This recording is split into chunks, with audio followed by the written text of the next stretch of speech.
Hello dear students. Last lecture में हमने discuss किया था few different types of sensors and transducers. Now जब हमने कोर्स चालू किया था तो हमने डिस्कस किया था कि ओवरऑल जो हमारा मेकाट्रॉनिक सिस्टम होता है उसके तीन कंपोनेंट्स होते हैं। एक हमारा डेटा कलेक्टिंग एलिमेंट, एक रहेगा हमारा डेटा पे वर्क करने वाला हमारा माइक्रो प्रोसेसर, और जो हमारा थर्ड कंपोनेंट होगा वो हमारा एक्शन टेकिंग एलिमेंट होगा, है ना। ये तीनों कंपोनेंट्स मिल करके हमें मेकाट्रॉनिक सिस्टम देता है, right. These are the three basic elements of any mechatronic system. Now पिछले कुछ लेक्चर्स में हम कंटिन्यूअसली उन एलिमेंट्स की बात कर रहे थे जो हम डेटा कलेक्ट करने के लिए यूज़ करेंगे, मतलब कि सेंसर्स और ट्रांसड्यूसर्स। नाउ अब ये सेंसर्स और ट्रांसड्यूसर्स एक्चुअली करते क्या हैं, वो फिजिकल फिनोमेना को सेंस करेंगे, उन्हें मेजर करेंगे, है ना। जैसे कि एग्जांपल टेम्परेचर या फिर कोई और डिस्प्लेसमेंट, ये सब एक फिजिकल फिनोमेनन्स हैं। इनको वो मेजर करेगा और बाद में फिर उसे वर्क करने के लिए माइक्रो प्रोसेसर के पास भेजेगा, है ना, माइक्रो कंट्रोलर के पास भेजेगा। अब बात ऐसी हो जाए कि जो हमारा फिजिकल क्वांटिटी होगी या फिर फिजिकल टर्म जो ये सेंसर मेजर करेगा, उसे रीड करने के लिए micro processor direct physical phenomena तो मेजर करेगा नहीं। सो जो भी मेजर्ड डेटा है, जो भी कलेक्टेड डेटा है, उसे इलेक्ट्रिकल सिग्नल में कन्वर्ट करना पड़ेगा, राइट। तो एक्चुअली हमें ऐसे भी एलिमेंट्स लगेंगे या फिर हमने एक ऐसी प्रोसेस करनी पड़ेगी जो इन फिजिकल फिनोमेना को, जो मेजर किया हुआ फिजिकल फिनोमेना है, उसे इलेक्ट्रिकल सिग्नल्स में कन्वर्ट करे, है ना। इलेक्ट्रिकल सिग्नल्स मतलब कि वोल्टेज हो सकता है या फिर करंट हो सकता है, राइट। जो मेजर्ड फिनोमेना है वो फिजिकल फिनोमेना होगा, उसे इलेक्ट्रिकल सिग्नल्स में जैसे कि वोल्टेज या फिर करंट में कन्वर्ट करना पड़ेगा। या फिर ऐसा भी हो सकता है कि जो सिग्नल्स कलेक्ट किया गया है वो इनअप्रोप्रिएट है, उसके अंदर कुछ नॉइज़ है, मतलब कि जो हमारा कलेक्टेड डेटा है वो इलेक्ट्रिकल सिग्नल में अगर कलेक्ट किया गया है या फिर उसे कन्वर्ट किया गया है तो वो इतना अप्रोप्रिएट नहीं है कि हमारा माइक्रो प्रोसेसर उसके ऊपर वर्कआउट कर सके, राइट।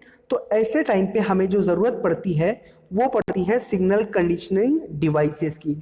कुछ ऐसे डिवाइस, कुछ ऐसे एलिमेंट्स जो हमारे कलेक्टेड डेटा को प्रॉपर फॉर्म में ले करके आए, उसे वर्केबल फॉर्म में ले करके आए, सच दैट जो हमारा माइक्रो प्रोसेसर है वो उसे अच्छे से रीड करे और अकॉर्डिंगली उसे प्रोसेस करे, right.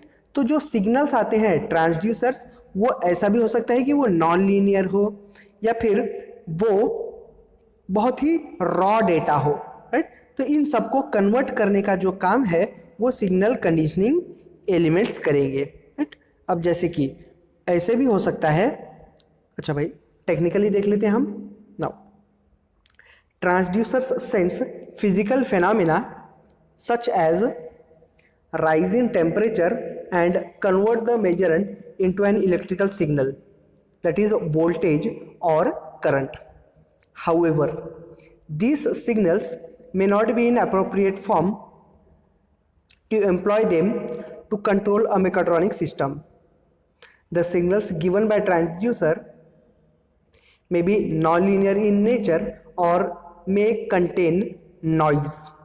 Thus, before sending these signals to the mechatronic control unit, it is essential to remove the noise, non-linearity associated with the raw output from a sensor transducer.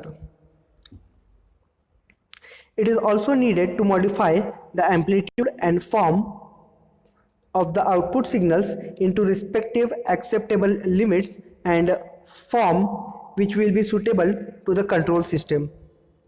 These activities are carried out by using signal conditioning devices and the process is termed as signal conditioning. Right. अच्छा भाई, अब अलग अलग signal conditioning जो operations होंगे वो क्या हो सकते हैं, जैसे कि कोई नॉन लीनियर डेटा अगर कलेक्ट हुआ है तो उस कलेक्टेड नॉन लीनियर डेटा को हमें लीनियर डेटा में कन्वर्ट करना है, राइट। तो अब ये जो कन्वर्जन होगा वो सिग्नल कंडीशनिंग होगा और वो कैरी आउट होगा किसी सिग्नल कंडीशनिंग एलिमेंट के द्वारा, right. So a non linear data collected has to be change to linear one, या फिर हाई एम्पलीट्यूड का डेटा है तो उसे हमें लो एम्पलीट्यूड में, मतलब कि एक्सेप्टेबल एम्पलीट्यूड में करना है, मतलब कि उसे एट्यूनेट करना है। या फिर ऐसा भी हो सकता है कि जो कलेक्टेड डेटा है वो बहुत ही लो एम्पलीट्यूड का है, राइट, तो उसे हमें एम्पलीफाई करना पड़ेगा, उसका हमें एम्पलीट्यूड बढ़ाना पड़ेगा, राइट। तो ऐसा भी हो सकता है कि हाई एम्पलीट्यूड को हमें लो एम्पलीट्यूड में कन्वर्ट करना पड़े या फिर लो एम्पलीट्यूड को हाई एम्पलीट्यूड में करना पड़े, एम्पलीफिकेशन करना पड़े। या फिर अगर जो हमारा डेटा है वो बहुत ज़्यादा रॉ है, उसके अंदर कुछ अनवांटेड डेटा भी कलेक्ट हुआ है जिसे हम नॉइज़ कहते हैं, तो उस नॉइज़ को हमें एलिमिनेट करना है, that is we have to convert the noisy data into noise free data, right. ऐसा भी हो सकता है कि एनालॉग डिजिटल एनालॉग जो हमारा सेंस है उसे हम डिजिटली कन्वर्ट करेंगे, राइट। या फिर जो नॉन आइसोलेटेड है उसे आइसोलेट करना पड़ेगा, राइट। तो भाई जो सिग्नल कंडीशनिंग सिस्टम्स है उनका फंक्शन जो है वो होता है इन्हेंस करना सिग्नल की क्वालिटी को, राइट। सिग्नल की क्वालिटी को दे विल इन्हेंस। अच्छा भाई आगे देखते हैं। Signal conditioning system enhances the quality of signal coming from sensor in terms of protection, right. अब किस तरह से इन्हांस करेंगे वो, इन टर्म्स ऑफ प्रोटेक्शन, मतलब कि सिंस हम समझ सकते हैं कि जो हमारा अगर रॉ डेटा है और सिंस अगर रॉ डेटा अगर हमारे next element of mechatronic system को हार्म पहुंचा सकता है, उसे कुछ नुकसान कर सकता है, तो ये ज़रूरी होगा कि हम उसके अंदर का जो डैमेजिंग एलिमेंट है वो हम निकाल दें या फिर उसे रिपेयर करें, right. So the very first thing is to protect the element of the mechatronic system, that is to protect the damage of the next element of the mechatronic system such microprocessors from high current और voltage signals. ना ऐसा हो सकता है कि हमने जो data collect किया है उसका करंट या फिर बहुत ज़्यादा हो या फिर उसका वोल्टेज बहुत ज़्यादा हो, सिंस हाई वोल्टेज और करंट हमारे एलिमेंट्स को नुकसान पहुंचा सकते हैं, डैमेज कर सकते हैं, तो ये बहुत ज़रूरी हो जाता है कि हम उनको एक्सेप्टेबल रेंज में ले करके आएँ, राइट, सच दैट हमारे जो मेकाट्रॉनिक सिस्टम के एलिमेंट्स हैं वो प्रोटेक्टेड रहें, right. So the very first thing will be to protect the elements of the mechatronic system. Moving forward, the second thing is right type of signals, right? That is to convert the output signal from a transducer into the desired form, that is voltage or current, right ना। जैसे कि हमने बात कही कि अगर जो हमारा फिजिकल फेनोमेना है उसे अगर हम कलेक्ट करते हैं तो उसे रीडेबल फॉर्म में हम कन्वर्ट करेंगे, right, that is digital form में कन्वर्ट करेंगे, राइट। जैसे कि वोल्टेज में हम कन्वर्ट करेंगे या फिर करंट में कन्वर्ट करेंगे, right. Okay, now the third thing is right level of signal. जैसे कि हमने कहा कि पिछले स्लाइड में हमने देखा था कि हो सकता है कि हम जो डेटा कलेक्ट कर रहे हैं वो बहुत हाई एम्पलीट्यूड का हो, या फिर इसका उल्टा भी हो सकता है कि हम जो डेटा कलेक्ट कर रहे हैं वो बहुत लो एम्पलीट्यूड का है और वो हम रीड ना कर पा रहे हों। इन दैट केस ये बहुत ज़रूरी हो जाता है कि जो डेटा है उसे रीडेबल फॉर्म में हम ले करके आएँ, और रीडेबल फॉर्म में लाने के लिए या तो हमें डेटा को एम्पलीफाई करना पड़ेगा या फिर उसका जो हाई एम्पलीट्यूड है उसे लो एम्पलीट्यूड में कन्वर्ट करना पड़ेगा, राइट। तो जो थर्ड थिंग हो जाती है वो that is to bring the collected data into right level of signal, that is to amplify और attenuate the signals to a right acceptable level for the next element. या फिर जैसे कि हमने कहा कि डेटा जो हम कलेक्ट कर रहे हैं उसके अंदर कुछ नॉइज प्रेजेंट हो, मतलब कि अनवांटेड डेटा भी हम कलेक्ट कर लें, तो बहुत ज़रूरी हो जाता है कि ये जो अनवांटेड डेटा है उसे हम एलिमिनेट करें, that is to eliminate the noise from a signal. And the next thing is manipulation, है ना। ऐसा भी हो सकता है कि जो हम सिग्नल रीड कर रहे हैं उसे, अच्छा भाई, अब ये तो बात हो गई कि सिग्नल कंडीशनिंग सिस्टम किस किस टर्म्स में जो कलेक्टेड सिग्नल है उसे एनहांस करेंगे, राइट। हमने देखा कि वो प्रोटेक्ट करने के लिए करेंगे, राइट टाइप ऑफ सिग्नल के लिए करेंगे, लेवल ऑफ सिग्नल अच्छे करने के लिए करेंगे, नॉइज़ को एलिमिनेट करने के लिए करेंगे, या फिर जहाँ पे डेटा हमें मैनिपुलेट करने की ज़रूरत पड़ेगी हम वहाँ मैनिपुलेशन भी करेंगे।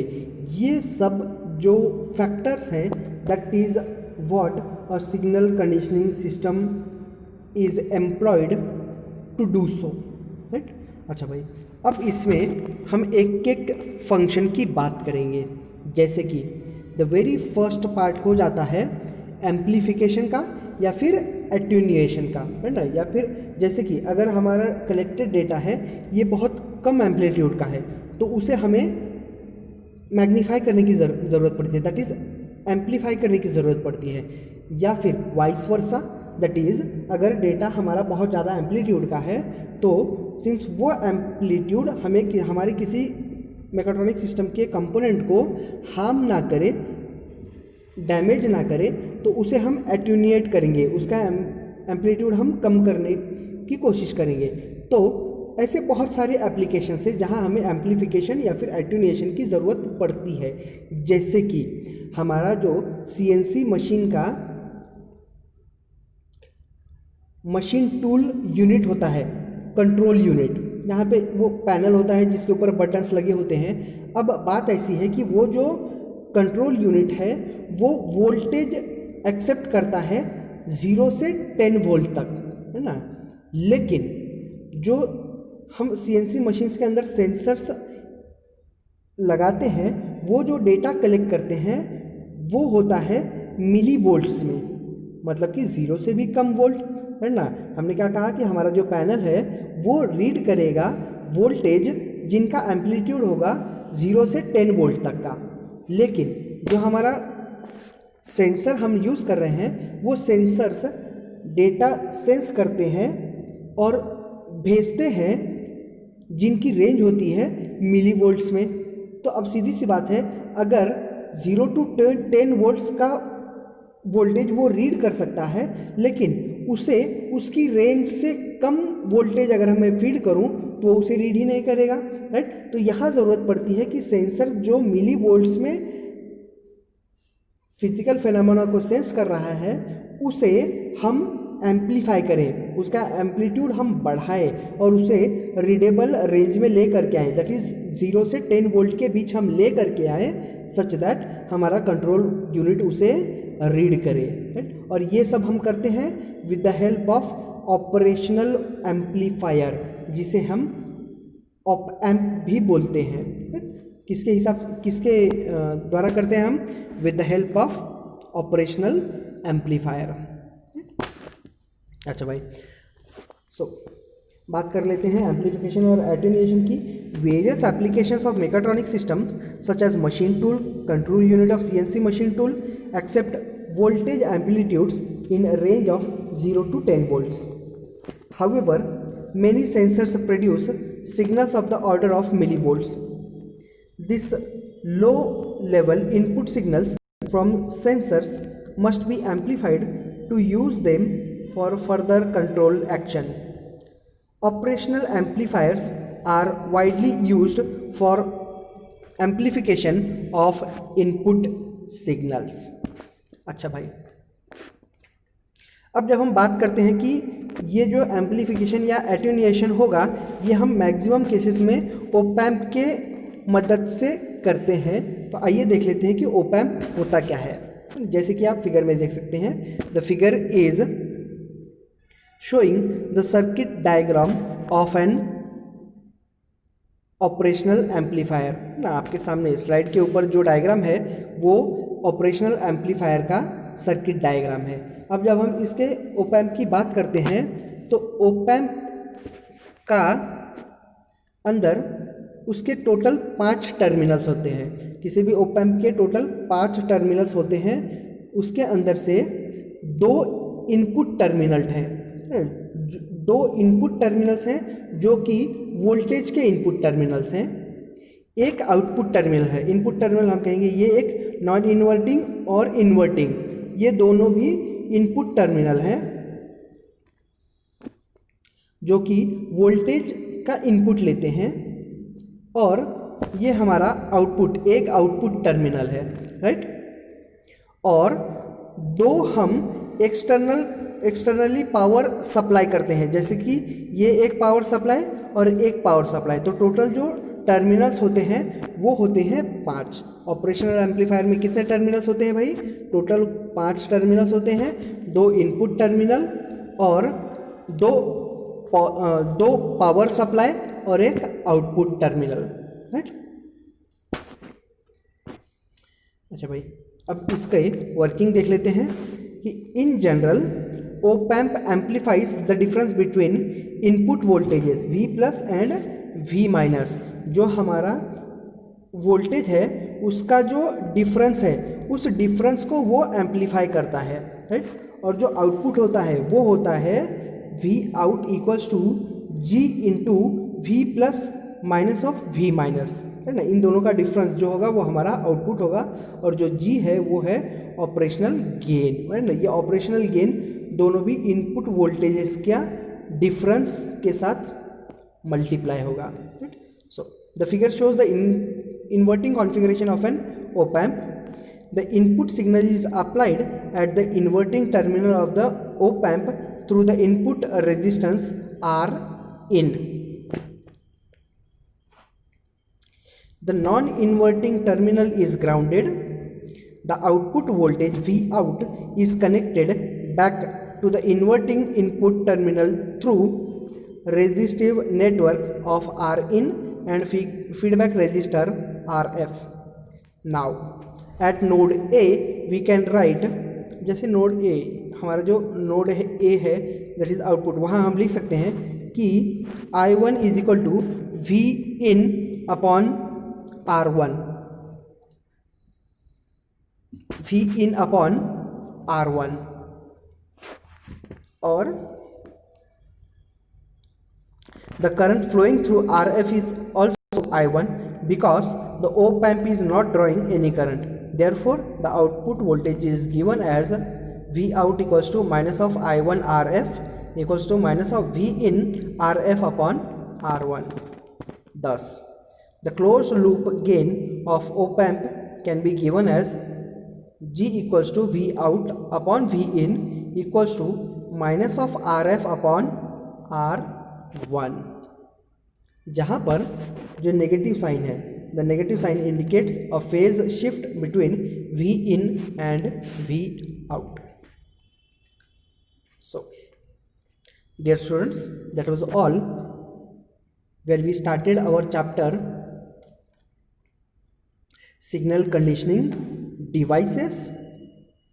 We discussed about the different signal conditioning operations and how the signal conditioning element enhances the quality of signal coming from a sensor in various terms. In the next lecture, we will continue our discussion on the various other signal conditioning elements. Till then, have a good day.